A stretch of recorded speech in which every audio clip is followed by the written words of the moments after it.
Hakim itu kalau adil betul, itu beliaunya itu tanpa hisab langsung lebih swarga. Nek teman-teman adil tapi ya. Tapi mungkin di Lamongan ini hakim semuanya adil semuanya, Mas. Ya mudah-mudahan kita tetap optimis lah, kita sebagai penegak hukum, aku kan sudah benar harus hormati setiap proses yang ada, hormati kinerja dari setiap para penegak hukum. Kalau ada kesalahan-kesalahan kita bisa kok ada upaya-upaya yang bisa kita lakukan. Kalau penyidiknya yang kurang tepat, kita ada upaya pra-peradilan misalkan. Kalau hakimnya kurang tepat, kita bisa ajukan banding dan sebagainya. Betul tidak punya. Oh, pas yang ditolong itu nggak punya. Iya, itu yang. Berarti rata-rata kalau sudah masuk advokasi harus punya uang banyak ya, Mas Boy? Ya, setidaknya ya harus siap berjuang. Keren banget, Bos. Ini catatan buat semua netizen ya. Ojo sampai kena kasus, apalagi sampai bertemu dengan advokat. Pemain sampai namun nang omah jangan sampai. Rata-rata nek sudah bertamu ke advokat, berarti kasusnya gede. Ya bermasalah lah. Cukup membuat bisa sakit dan stres. Baru mau saya tanyakan tentang nominal tarif ini, Mas boleh. Boy. Oh nggak boleh. Tapi ini Ya, ada pertanyaannya, Mas Boy. Dalam menangani kasus, Mas Boy, apakah ada tarif yang dipatok? Atau ada pembeda tarif untuk keluarga IKSP Kerasakti dengan masyarakat umum? sebenarnya gini, saya nggak ada tarif satu. Catat, Ya, tidak ada tarif. nggak ada tarif. Kemudian ketika ada yang Atau boleh memilih. Mas Boy ini lebih memilih menangani kasus mana? Perguruan atau masyarakat umum?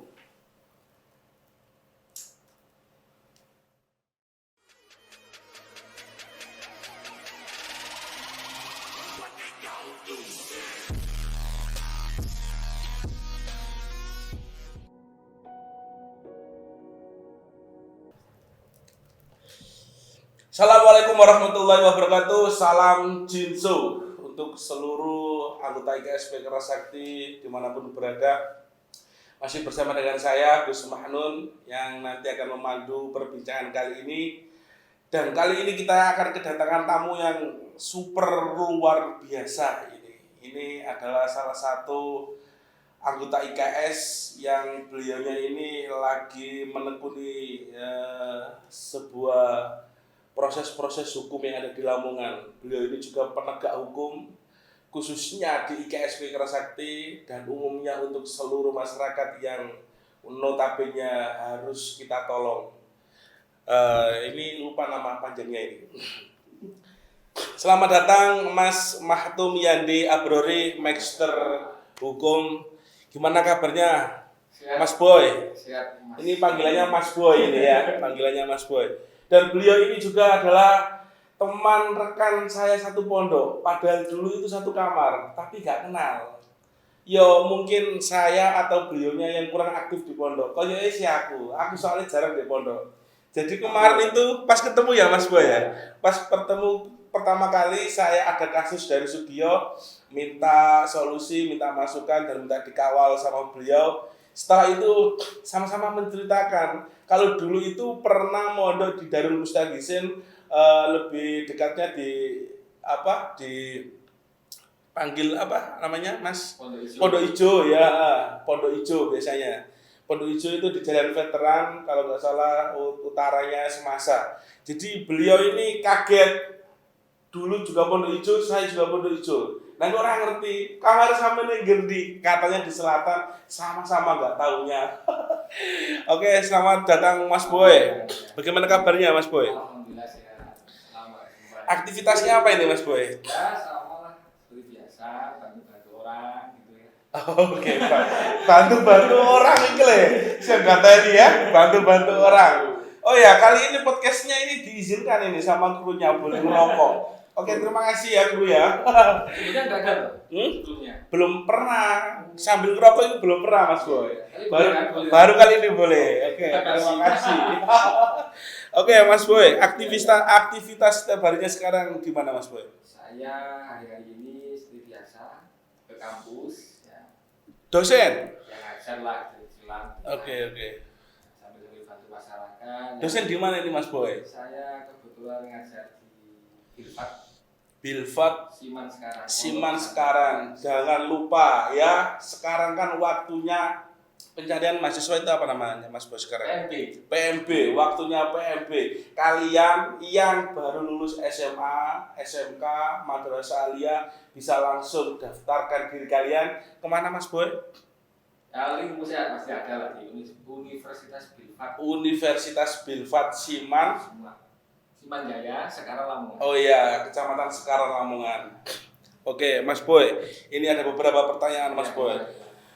Ini tadi belum ke briefing saya. Ada pertanyaan pertama ini Mas Boy. Mas Boy ini cukup lama menggeluti hukum. Bisa diceritakan Mas Boy awal mula perjalanan panjenengan menjadi advokat sampai saat ini? Kalau ya terima kasih Mas Magnun. Mungkin kalau teman-teman itu biasa panggilnya Gus. Oke, ojo celuk. Kanca pondok ya, ojo. Jarang ketemu Mas Magnun nih. Kalau ketemu biasanya ya berkeluh kesah soal masalah-masalah. Jadi saya juga berharap nggak sering-sering itu Mas Magnun nih. Soalnya ketemu pasti ngomongin soal masalah anak-anak itu ya. Jadi sebenarnya saya menjalani profesi sebagai advokat ini belum lama lah untuk kategori seorang advokat dan banyak sekali advokat senior sebelum saya. Cuman saya mulai itu kan dari tahun 2017, cukup senior berarti. Ya masih dibilang muda lah. Kalau boleh ya bisa disebut sebagai advokat muda lah. Umur berapa sekarang Mas Boy?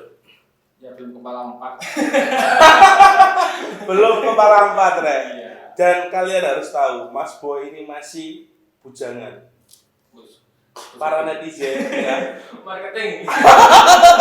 Para netizen ya, subscribernya masih KSPI, jangan lupa panjenengan.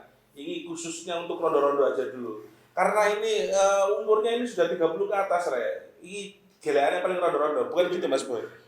Siap. Nah, iso yo perawan tak apa-apa. Oke. Langsung nanti DM ke akunnya Humas kalau nanti jenengan minat.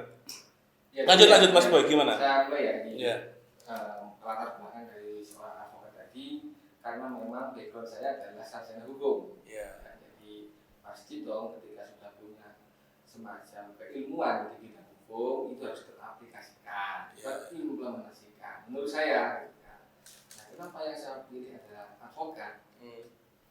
Karena bagi saya advokat itu adalah profesi yang sangat mulia. Kenapa kok begitu? Karena dia bantu orang yang membutuhkan bantuan. Boleh jadi orang sering menganggap remeh loh. Advokat kok bilangnya orang yang salah. Padahal belum tahu mereka yang bilang seperti itu belum pernah bermasalah dengan hukum. Karena orang yang bermasalah dengan hukum itu Mas Magnun. Mungkin Mas Anu juga pernah merasakan atau teman-temannya. Itu seperti orang yang sakit. Iya, betul. Butuh obat, butuh dokter. Nah, kita sebagai advokat tugasnya seperti itu. Mendampingi agar mental tetap kuat. Karena sebagai catatan ya, orang yang bermasalah hukum itu menjadi penyakit. Tapi belum tentu orang yang sakit berakibat bermasalah dengan hukum. Ya toh? Iya. Nek masalah, pikiran, stres jadi timbul penyakit. Nah, tugas kita adalah membantu mereka-mereka yang sedang mengalami masalah-masalah di hukum. Oke. Ini berarti advokat religi. Kalau istilah dosen saya itu advokat nanti itu masuk surga itu Lebih dulu. Ono hisap enggak Mas? Karena membantu Tanpa hisap. ya pasti dihisap lah. Kalau tanpa hisap saya tak jadi advokat saja. kuliah dulu. Ya itu jadi kemudian ya dari profesi dan kebetulan saya diminta bantuan untuk aktif di organisasi IKS ini sebagai advokasi. Siap betul.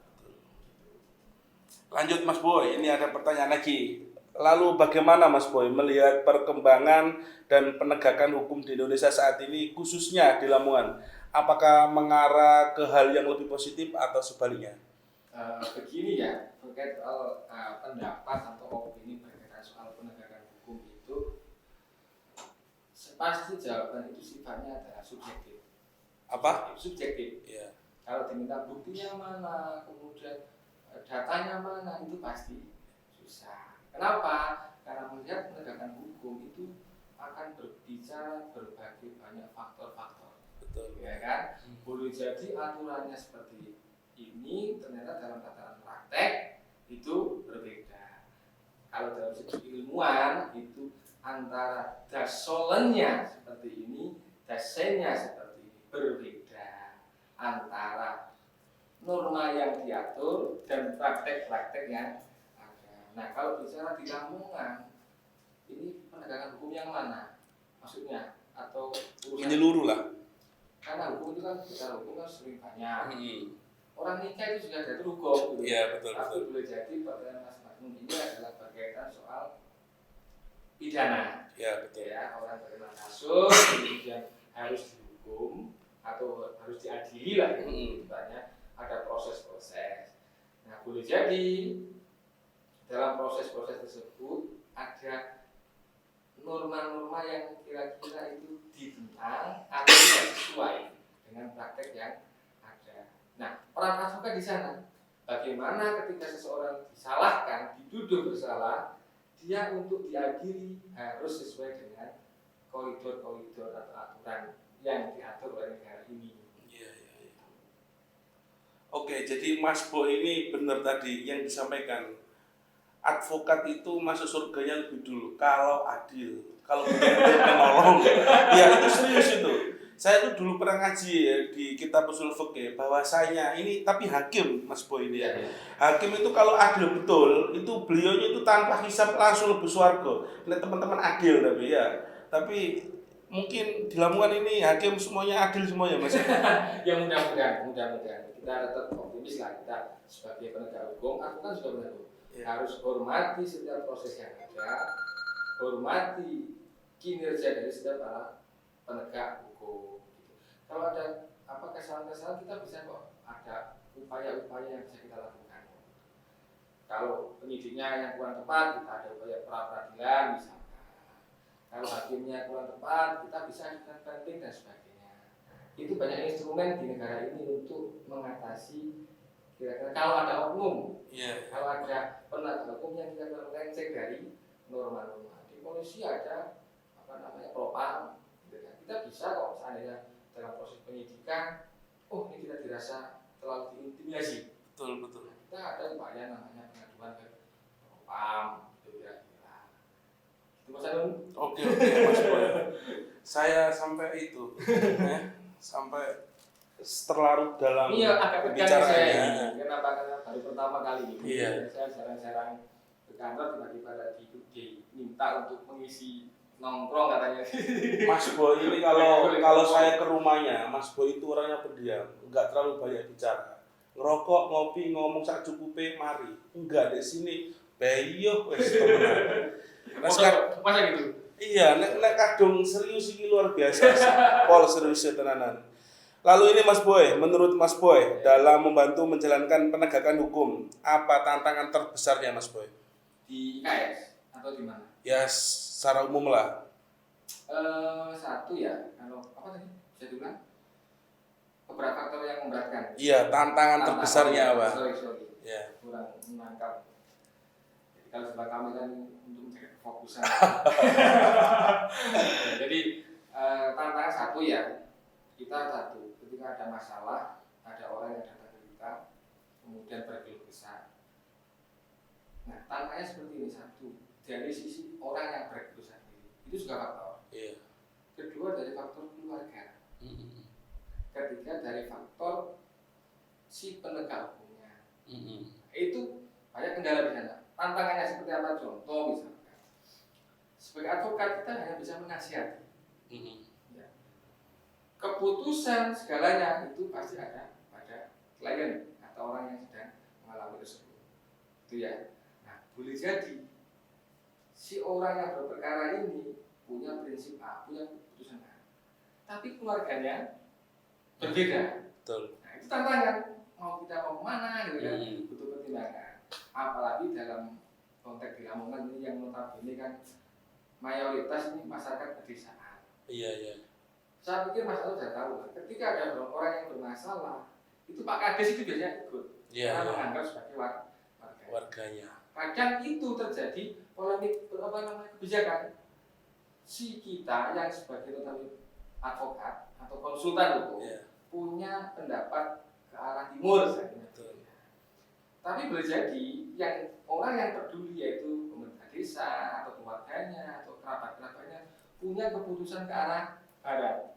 Nah ini kan menjadi sesuatu yang menguntungkan bagi si kita sendiri, kan gitu ya. Itu tantangan. Kedua dari sisi penegakan hukum, dari faktor prosedur beracara.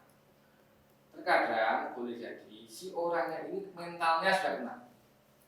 Mentalnya sudah kena. Betul. Yang namanya orang ditahan, ditangkap itu sudah takut. Padahal dia belum tentu bersalah, gitu loh.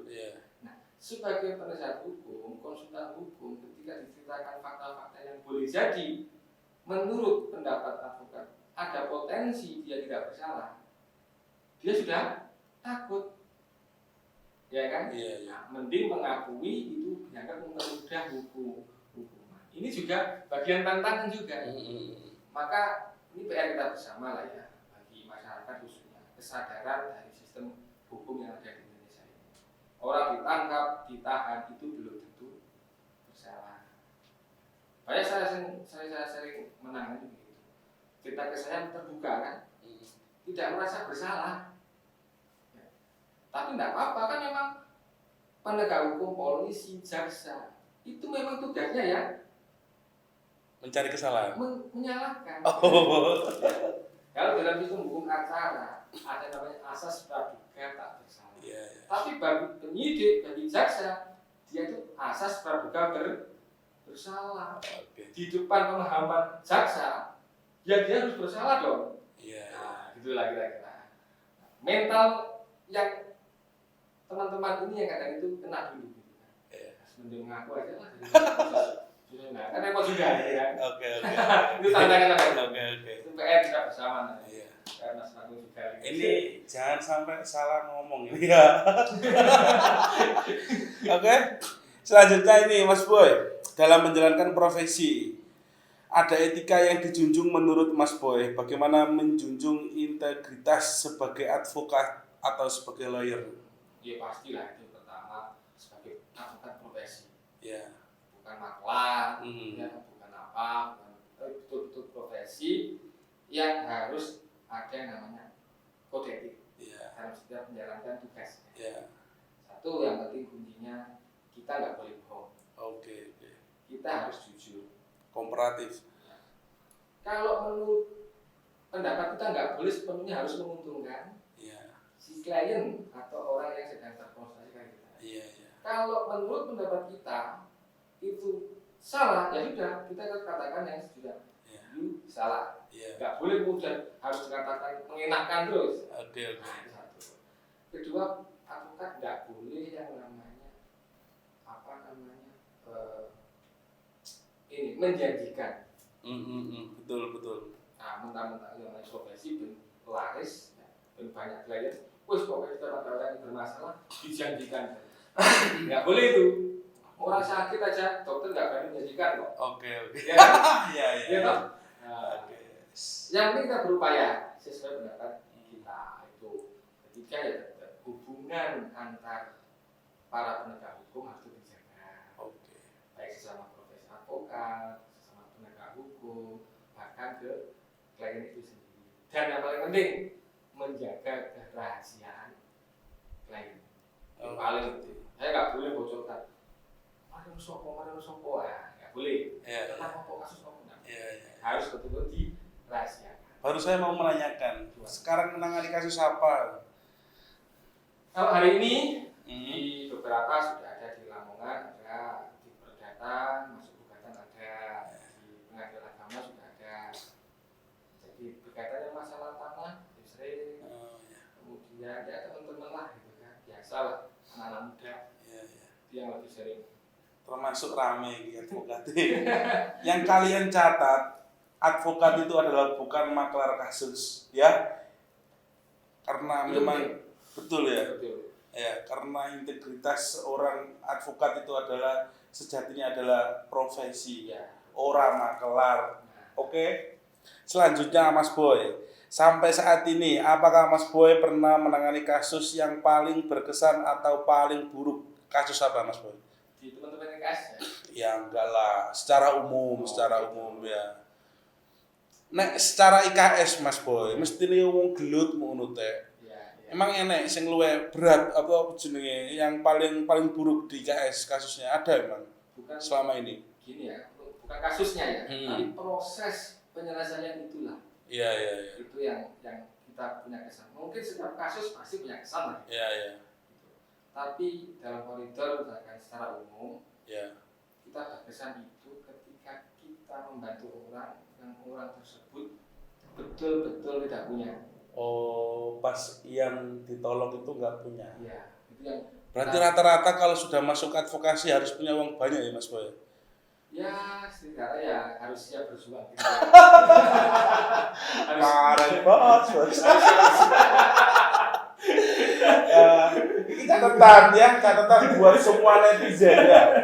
Ojo sampai kena kasus. Apalagi sampai bertemu dengan advokat. Pemain sampai namun nang omah jangan sampai. Rata-rata nek sudah bertamu ke advokat, berarti kasusnya gede nih. Ya bermasalah lah. Cukup membuat bisa sakit dan stres. Jadi hati-hati lah bagi teman-teman itu. Kalau bisa ya jangan sampai terjerat kasus apapun. Iya. Terutama di bidang hukum. Kasus percintaan ya itu ya saya butuh pengalaman itu juga ya. Gak masuk ya. Iki nek nangani percintaan gak masuk.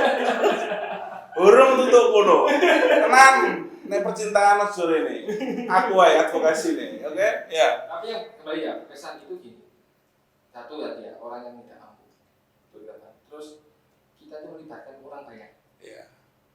Saya pernah nangani itu membela masyarakat, bukan Iya. kepentingan pribadi, tapi kepentingan masyarakat. Bisa melawan oknum perusahaan dan sebagainya, ada oknum orang-orang yang Masyarakat tadi. Gimana? Itu sumama nihil nominal gimana Mas Boy? Itu demi masyarakat maksudnya. Bukan demikian terima kasih loh ya. Ini gimana? Maksudnya gimana? Ya nihil tanpa nominal. Itu kan kebaikan untuk masyarakat. Ya. Apakah jenengan tetap menolong atau gimana? Tentu kita lihat dari background masyarakatnya.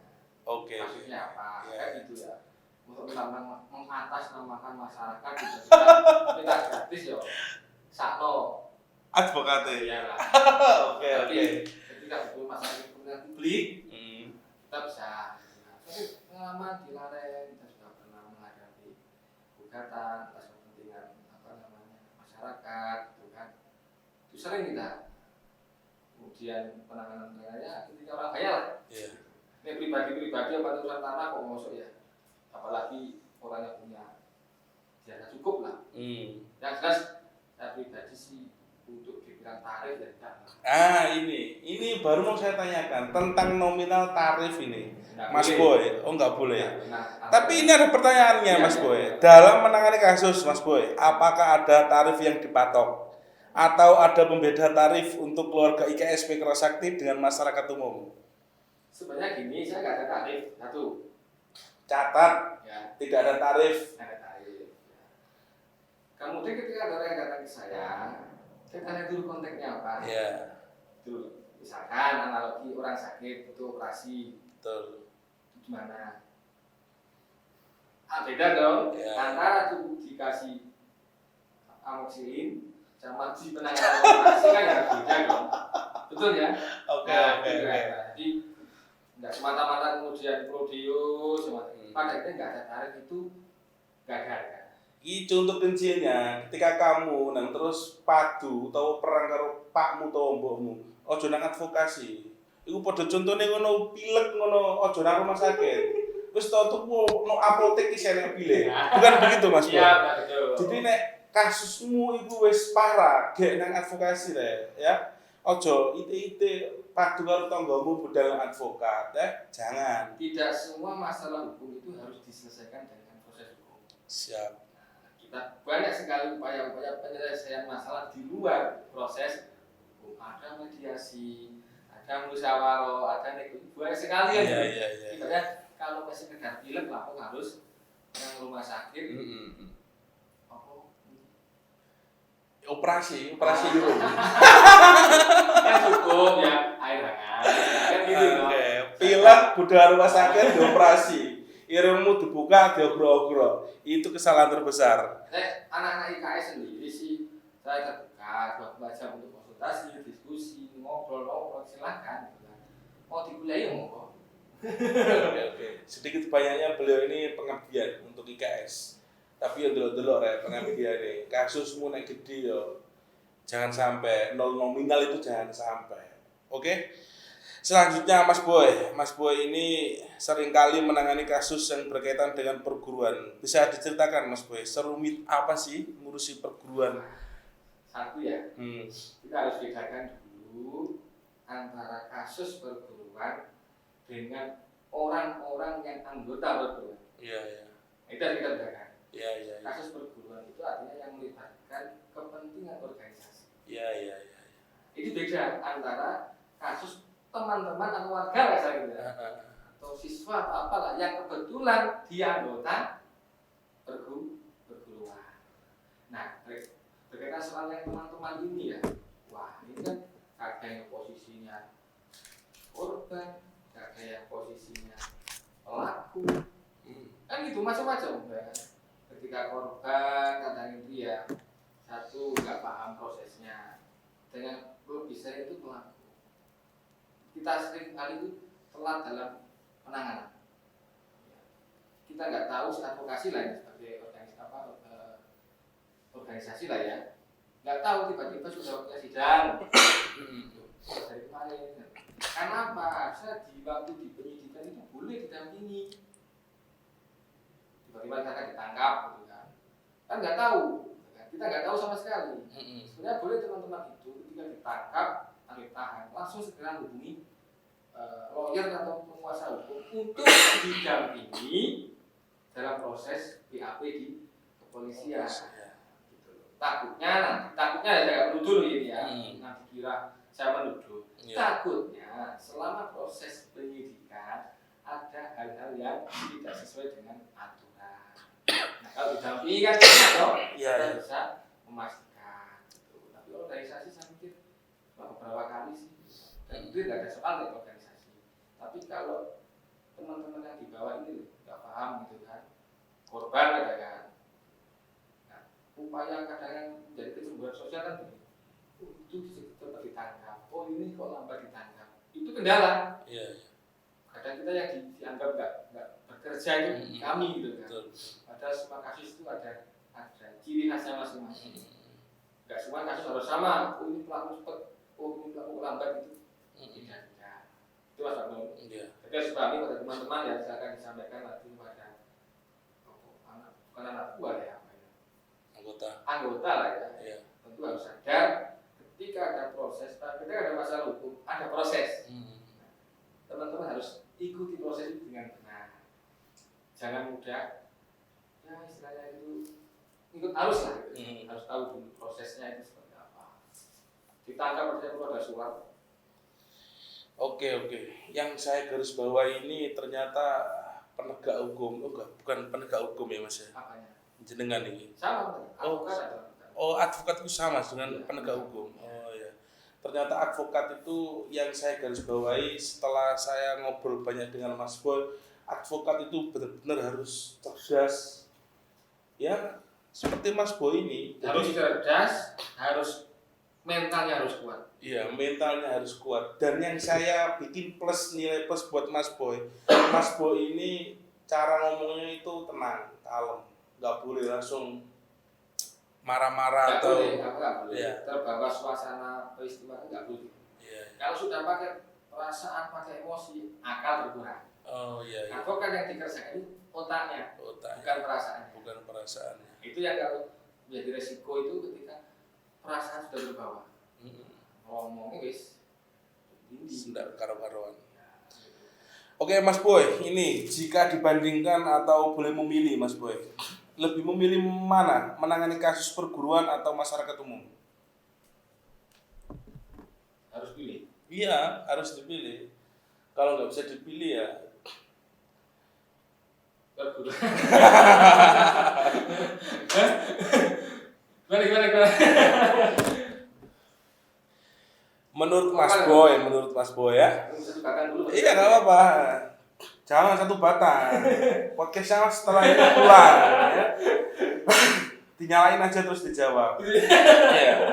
Jadi ini dibandingkan, saya ulangi lagi Mas Boy. Jika dibandingkan Mas Boy, atau boleh memilih, Mas Boy ini lebih memilih menangani kasus mana? Perguruan atau masyarakat umum?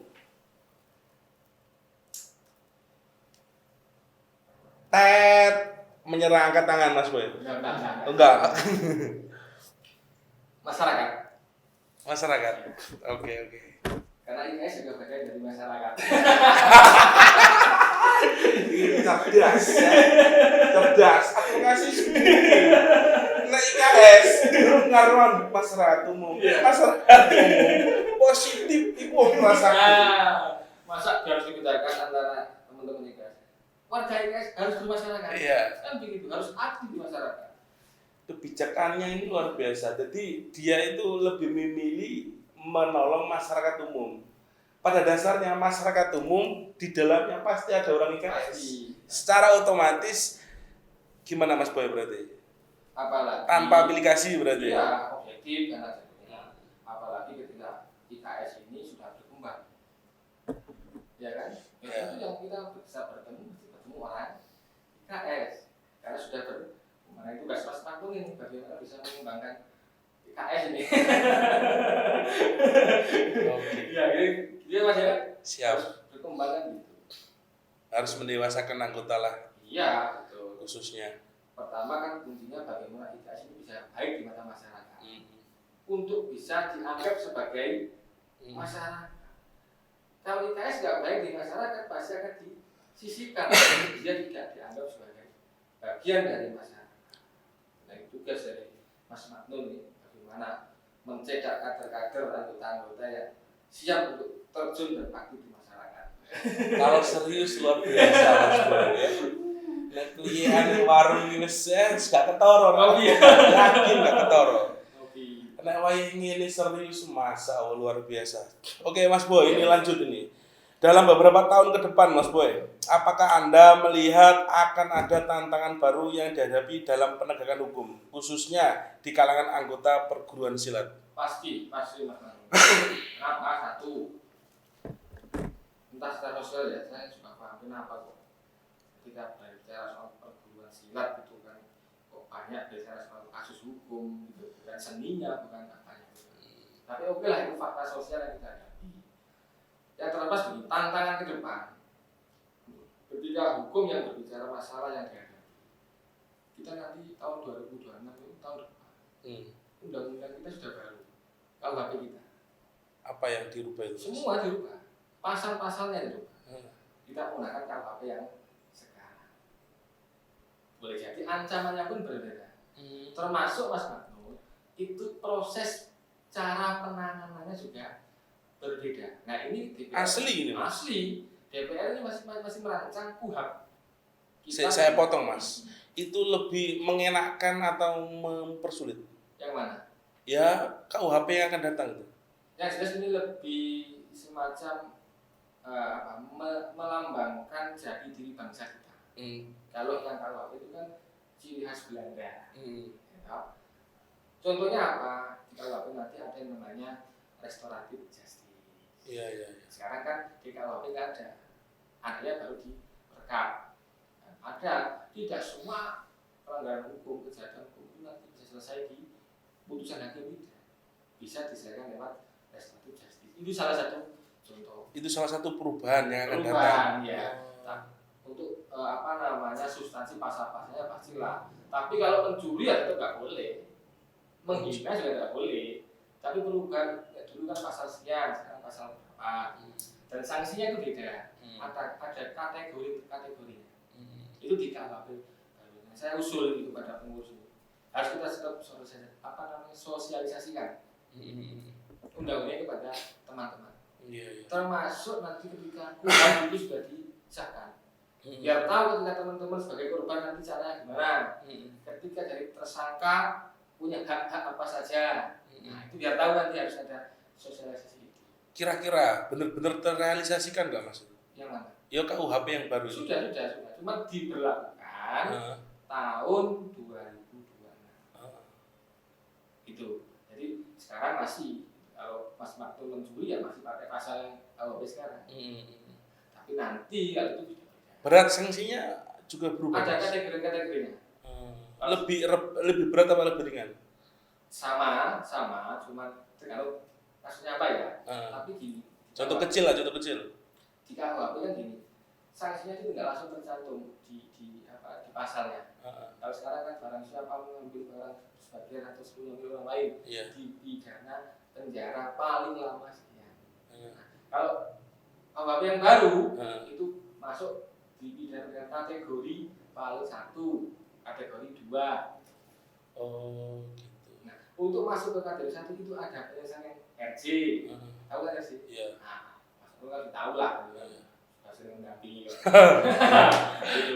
Nanti itu teknis lah itu kan. Yang penting sekarang itu teman-teman biar tahu lah bahwa ke depan kita dihadapkan dengan undang-undang yang baru, cara yang baru, hukum yang baru. Maka teman-teman harus tahu nih, gitu. Kalau nggak tahu ya kasihan dong. Tugas Mas Pakmu. Oke, ini lanjut Mas Boy. Saya lebih tertarik ini. Apa saran Mas Boy agar anggota perguruan tersebut atau masyarakat umum tidak terjerat kasus hukum?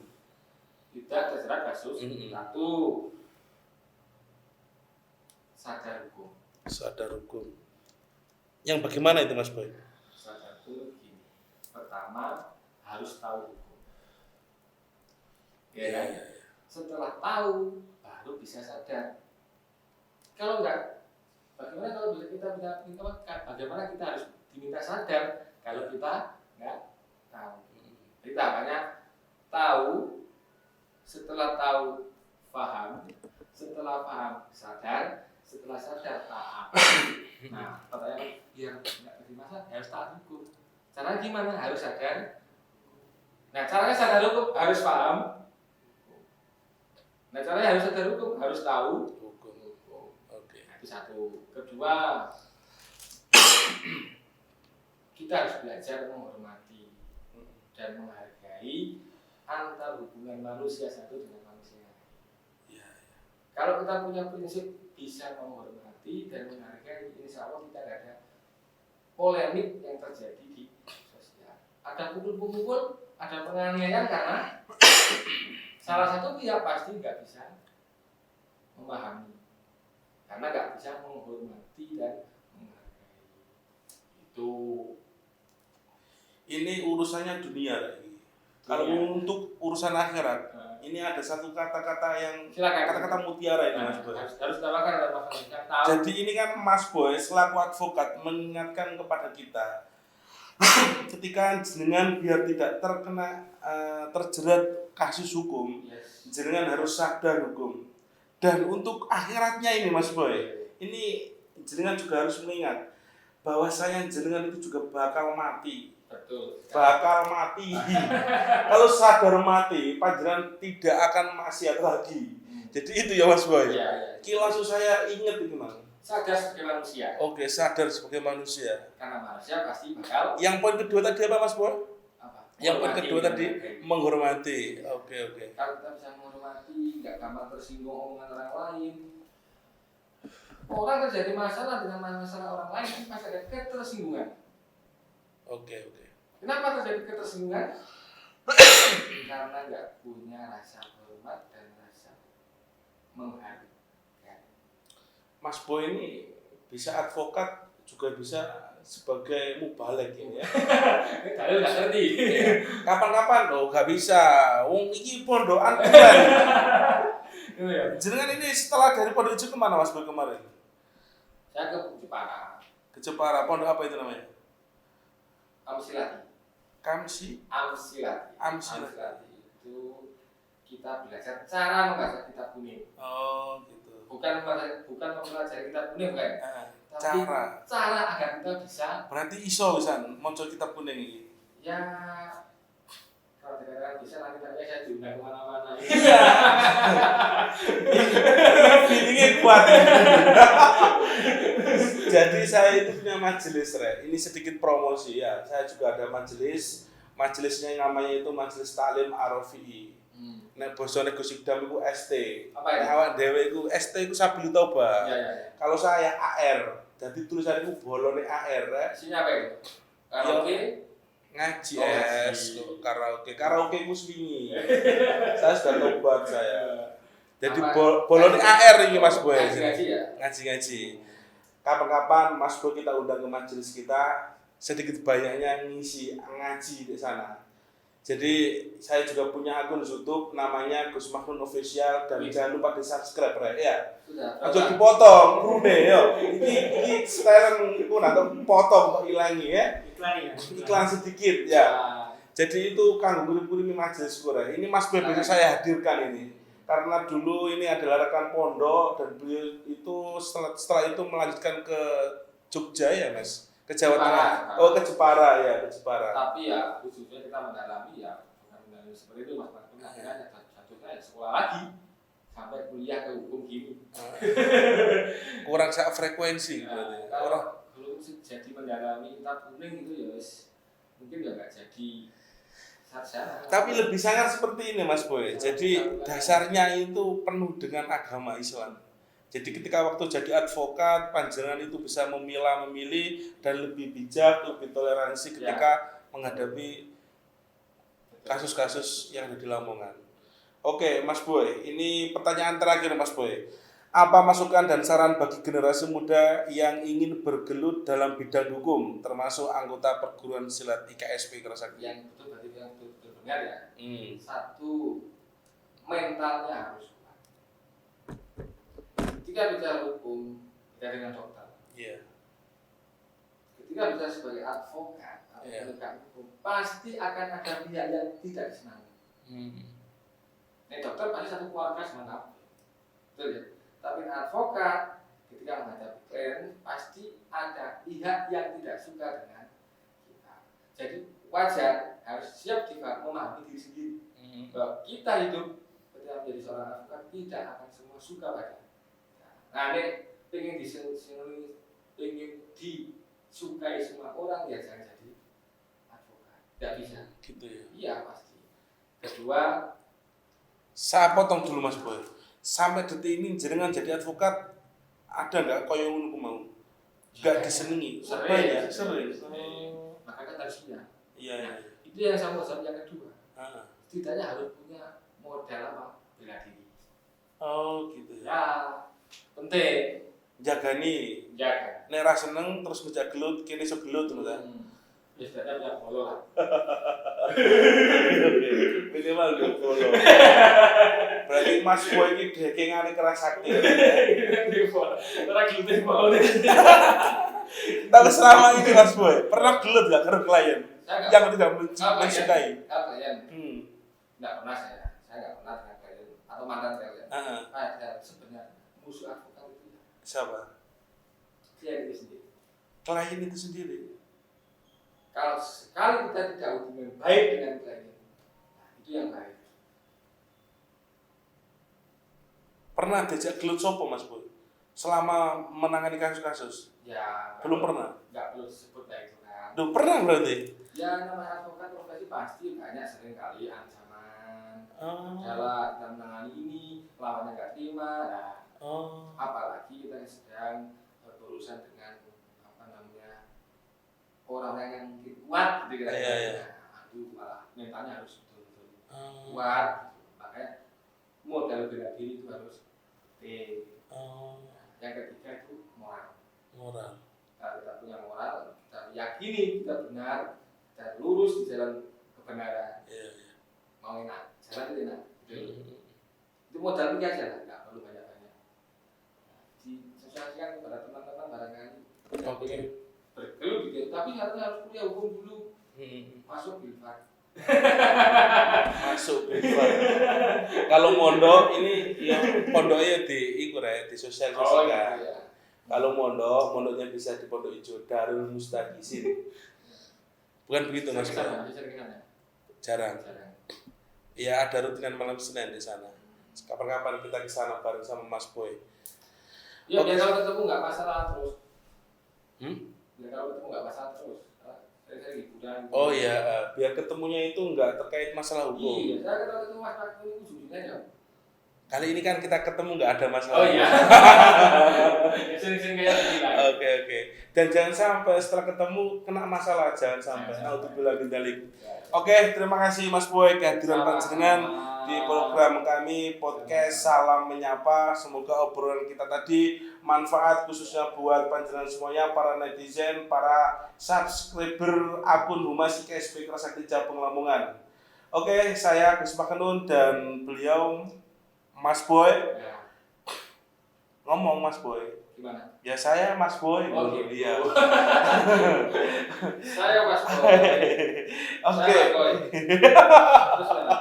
Oke lah. Ini just kidding lah, intermezzo.